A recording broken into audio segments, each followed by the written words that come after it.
Isinagawa ang unit activation ceremony para sa dalawang Ready Reserve Company sa ilalim ng 3rd Regional Community Defense Group sa Fort Magsaysay, Palayan City, kamakailan.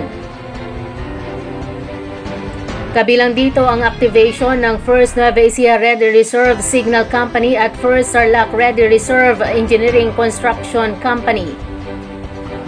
Ayon kay Philippine Army Reserve Command, ARISCOM Commander Major General Romulo Manuel Jr., ang pag-activate ng dalawang Ready Reserve Company ay isang hakbang tungo sa pagpapahusay ng kakayahan at pagtiyak ng kahandaang tumugon sa anumang sitwasyon na may kaugnayan sa pagpapanatili ng kapayapaan. Kaugnay nito ay kaniyang ipinaabot ang pasasalamat sa lahat ng mga reservists na tumugon sa panawagan na maglingkod sa bansa sa pamagitan ng aktibong pakikilahok na maging reserbang puwersa ng Philippine Army. Napapanahon din aniya ang activation ng mga ito sa kinakaharap na hamon ng bansa na bilang mga reserbang sundalo ay dapat maging handa upang tumulong sa mga regular na puwersa at tuparin ang mandato sa panahon ng pangangailangan.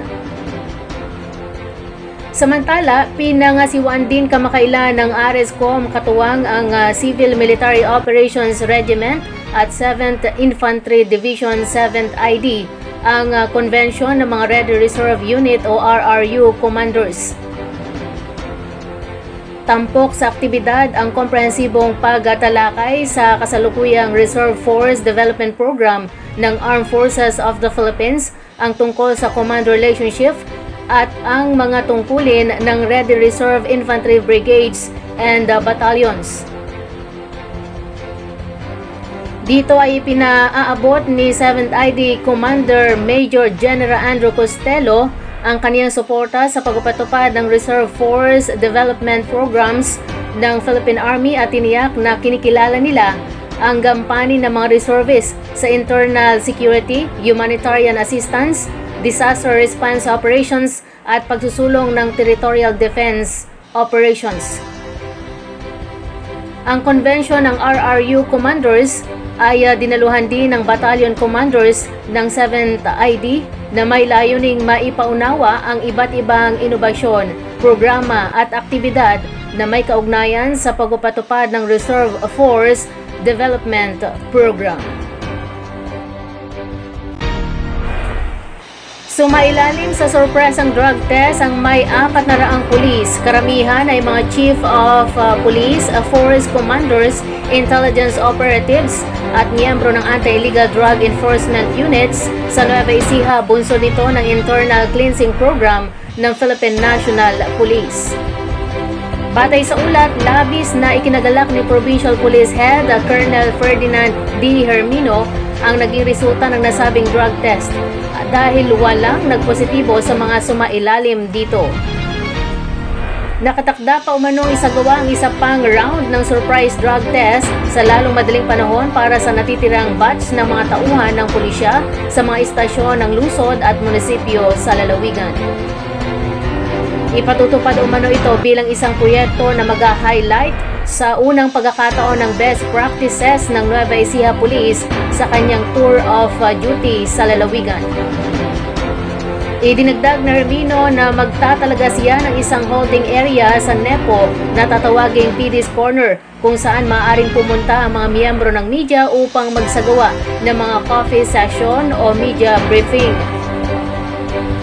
Si Hermino ay 47 anyos, tubong Santa Rosa, Nueva Ecija at kabilang sa Philippine National Police Academy Tanglao Lahi Class of 1999.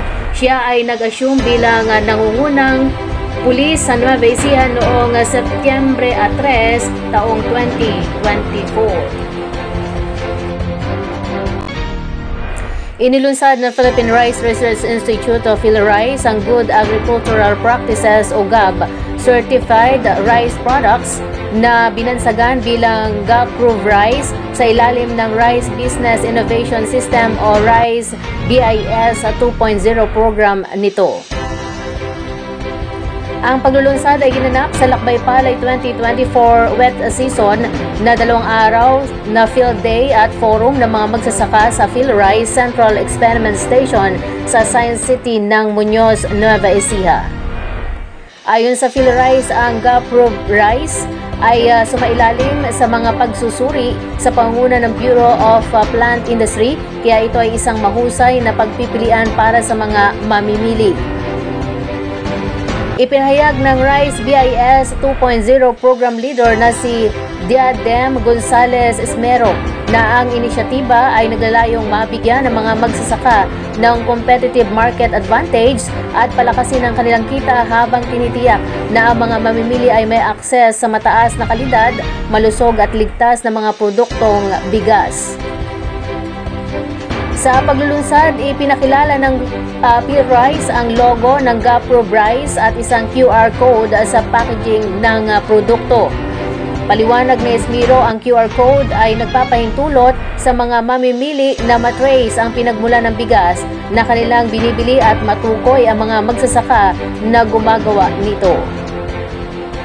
Ang Lakbay Palay 2024 Wet Season Event ay dinaluhan ng mahigit 1,000 kalahok, kabilang ang mga magsasaka, extension worker, kawani ng lokal na pamahalaan at mga mag-aaral sa agrikultura. Itinampok sa kaganapan ang mga demonstrasyon ng mga bagong teknolohiya, uri ng palay at modernong makinarya na naglalayong pahusayin ang pagsasaka. Bukod pa rito, pinadali nito ang mga talakayan na nagpapahintulot sa mga magsasaka na makipag-ugnayan sa mga espesyalista sa bigas upang magtanong at maglabas ng mga alalahanin tungkol sa mga hamon sa kanilang mga larangan.